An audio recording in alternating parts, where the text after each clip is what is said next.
Je suis en train de faire les dernières signatures en immobilier, les dernières signatures de bientôt la feu loi Pinel 2015-2024, avec une loi quand même donc, qui aura duré 9 ans. Et on va voir si c'est toujours intéressant d'investir dans l'immobilier. Alors on a tout entendu sur les lois de défiscalisation, on a tout entendu sur les lois Pinel. Il y a de tout. Donc sachez que moi personnellement, j'ai investi dans une loi Pinel en 2017 à Royan, sur le côté atlantique.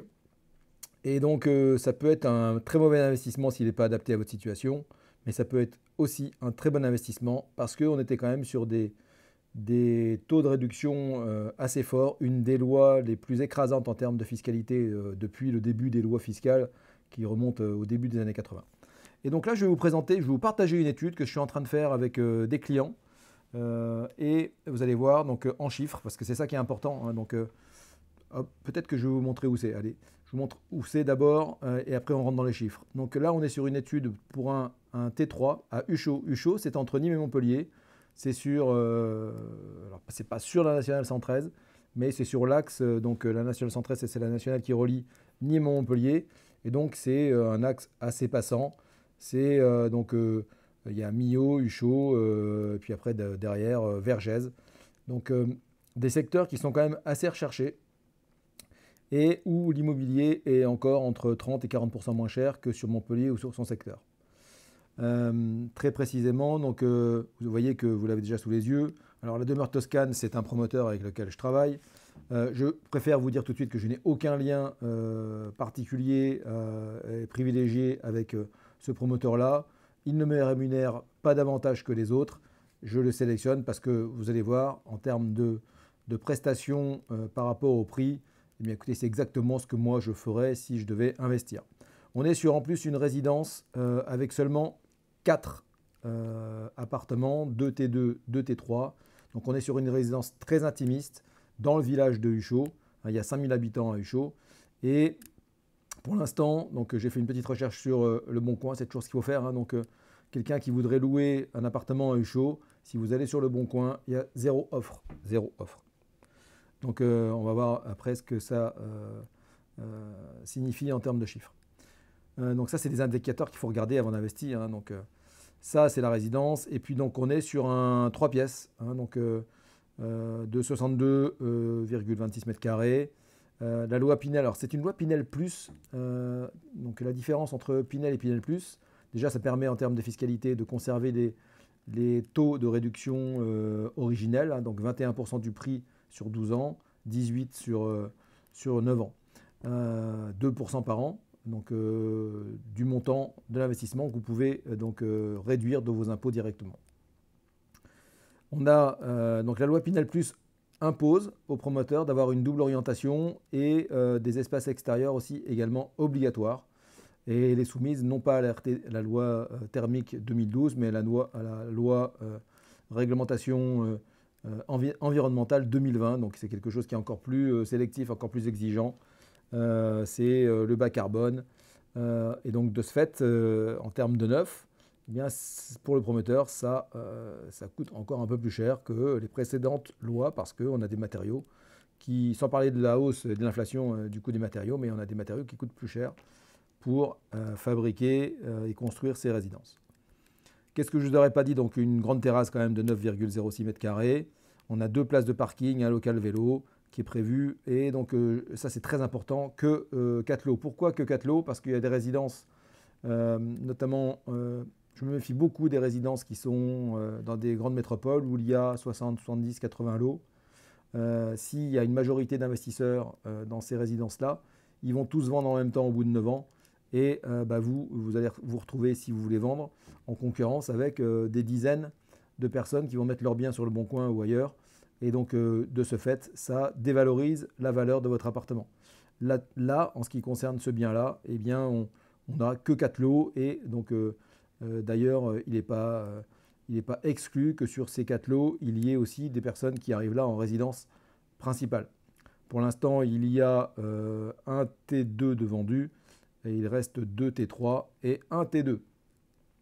et je vais certainement en signer un ce soir. Je voulais vous montrer aussi également le niveau de prestation du promoteur, la demeure Toscane.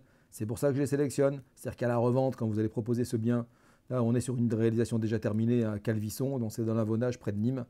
Mais donc vous voyez, c'est porte en bois, des niveaux de finition extérieurs qui sont aussi très importants, enfin très beaux. On a des carreaux 60-60 au sol. Toutes les chambres sont équipées de placards. La cuisine est également de qualité avec de l'électroménager de qualité. C'est pas à vous de construire la cuisine. C'est aussi effectivement, c'est très beau. On a envie d'aller habiter dedans. Hein. Donc quand on est en recherche de logement, eh bien c'est ce genre de bien là qu'on a envie de trouver. Des cuisines et des salles de bain modernes au goût du jour. Voilà, donc je voulais vous montrer ça très rapidement, mais on va revenir sur l'étude. Et donc ce bien-là, de 62 mètres carrés environ, il est proposé au prix de 235 000 euros. Dans le neuf, si vous ne le savez pas, eh bien, on a des frais de notaire qui sont inférieurs à l'ancien, environ 2,5%, alors que dans l'ancien, on est environ à 8%. En frais de notaire plus frais de garantie, hein, donc ces frais de garantie, c'est par rapport à la banque. On a à peu près 9 400 euros de frais. Donc on va aller, par rapport au profil des clients que je vois ce soir, on va aller chercher quasiment la totalité avec les frais de notaire, avec le financeur. J'en profite pour vous expliquer que je travaille avec un courtier qui est excellent là-dessus pour aller encore chercher du 110% en 2024. C'est du solide. Eh bien là, on va essayer de le faire. Il y a juste un petit apport de 400 euros pour acter la réservation. Donc on est sur un prêt sur 20 ans à 3,30 avec une assurance de 0,30. Vous allez voir que effectivement tous les chiffres là, on va pouvoir les optimiser également. La mensualité ressort à 1 451 euros par mois. On va bien sûr avoir donc en face un locataire. Et donc là, je me rappelle à ce que j'ai moi vécu. J'ai investi 3 fois en défiscalisation dans ma carrière d'investisseur. Parce que je l'ai expliqué à mes clients. Donc, moi, ça a été le cap des 10 000 euros d'impôt. Je me suis dit, mais non, je devais avoir la trentaine. Je ne vais pas, un peu moins de la trentaine, je ne vais pas payer 10 000 euros toute ma vie. Et donc, c'était amené à augmenter. Donc, on n'a pas parfois 50 solutions. Hein, en plus, je n'avais pas toujours les bons conseils à l'époque pour optimiser ma fiscalité autrement que par l'immobilier. Donc il y a d'autres solutions, mais là en l'occurrence pour ces clients-là, c'est celle-là qui conviendrait le mieux.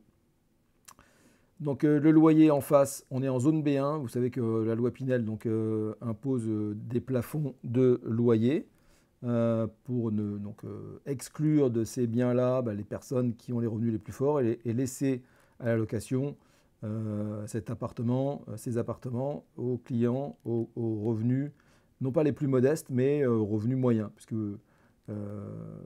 contrairement à ce qu'on peut penser, ce n'est pas des revenus type logements sociaux ou des profils type logements sociaux qui vont intégrer ces logements-là. Donc je vous disais 2% du montant investi, donc ça c'est en Pinel Plus, hein, on est à 4 880 euros par an de réduction d'impôt. Donc vous voyez ici ces clients-là par exemple, ils payent à peu près 5 000 euros d'impôts, et bien pendant les 9 prochaines années, ils vont en payer quasiment zéro. Ça fait 407 euros par mois, lissé au mois. Mais quand j'ai fait mes investissements, c'est ce que je vais vous raconter.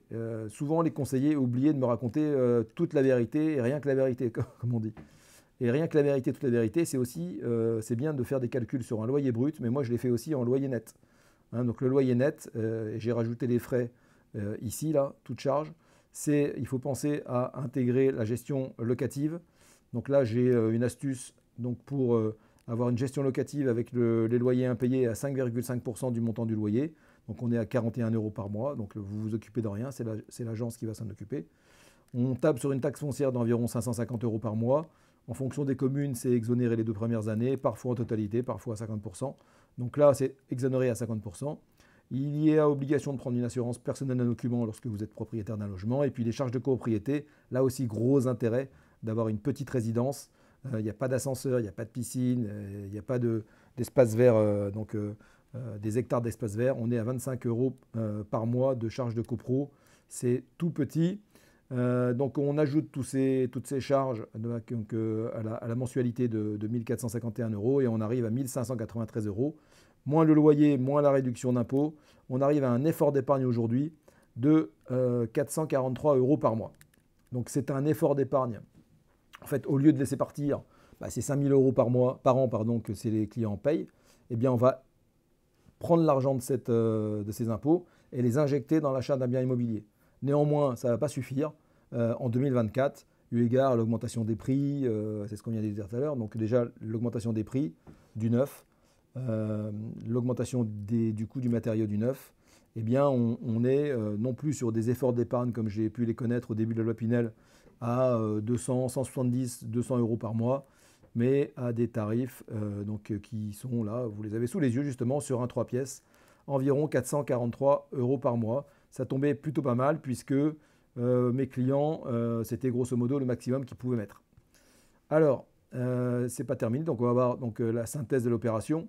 On va imaginer maintenant que ce bien-là, vous voulez le revendre au bout de la 9e année. Eh bien, on va se baser sur le prix de l'achat. Donc là aussi, en termes de transparence, les conseillers qui me faisaient des reventes avec une augmentation du prix du bien de 1% par an, je pense que ce n'est pas très sérieux. Personne ne peut dire combien ça vaudra dans 9 ans. Moi non plus. C'est pour ça que je pars du principe que on va le revendre au prix où on l'a acheté parce qu'on aura bien identifié un secteur porteur. C'est un secteur où il y a de la demande. Le promoteur est de qualité, la prestation est de qualité. On est sur une petite résidence intimiste. Et donc, dans 9 ans, lorsque vous allez passer chez le notaire pour revendre, le notaire va vous dire « Ok, vous avez remboursé votre prêt pendant 9 ans, mais il y a un capital restendu de 153 000 €. Donc, on va rembourser ce capital restendu à la banque et il vous restera environ 82 291 € de capital pour vous en cas de revente. Donc, si jamais vous faites une plus-value, il faudra rajouter la taxe sur la plus-value, bien évidemment. Donc, je le répète, on est sur une épargne régulière pendant 9 ans de 443 € par mois et l'économie fiscale totale sur 9 ans, environ 44 000 €. Pendant ce temps-là, effectivement, si il vous arrive quoi que ce soit dès le lendemain de la signature chez le notaire, eh bien, en termes de prévoyance, le capital et le loyer iront aux survivants, aux ayants droit. Donc ça, c'est une manière aussi de se protéger. Et puis, donc, sur le financement du projet, il est financé en grande partie par votre locataire, donc le levier du locataire. Il est financé par le levier du prêt également. C'est l'argent de la banque que vous allez chercher, là, ce n'est pas le vôtre. Et il est financé par vos impôts en deuxième ligne et donc financé aussi par les clients à hauteur de cet effort d'épargne sur 9 ans. Voilà, donc je ne vais pas vous faire lecture de la totalité ni de la conclusion, mais donc si jamais ils veulent revendre au bout de 12 ans et pas de 9 ans, sachez que les 3 dernières années, c'est moins intéressant parce que la réduction d'impôt n'est plus de 2% par an, mais de 1% par an. Et auquel cas, s'ils revendaient à 12 ans, on n'aurait plus au bout de 12 ans 291 de capital sur son compte en banque, mais 117 849. Voilà, c'est comme ça que fonctionne la mécanique financière et fiscale d'une loi Pinel+. C'est pas pour rien que je suis allé chercher des lois Pinel+, parce que c'est encore les plus intéressantes. Ça se termine le 31/12/2024. Il faut avoir signé chez le notaire avant le 31/12/2024. C'est pour ça que avant d'aller voir mes clients, j'ai bien vérifié qu'ils étaient finançables. J'ai pris contact avec mon courtier qui m'a dit c'est bon, ils sont finançables jusqu'à 240 000 €. Et donc on est parti sur ce bien-là. Voilà, je vous raconterai dans une prochaine vidéo comment s'est passée la suite. Mais j'espère que cette vidéo vous a plu. Elle casse peut-être, j'espère, beaucoup d'a priori sur la loi Pinel. Et je vous le répète, donc il y en a qui ont eu des désillusions non pas sur la loi Pinel parce que les premières reventes n'ont pas eu lieu. Donc on ne peut pas trouver quelqu'un qui se plaint d'avoir revendu une loi Pinel moins chère que ce qu'il a acheté.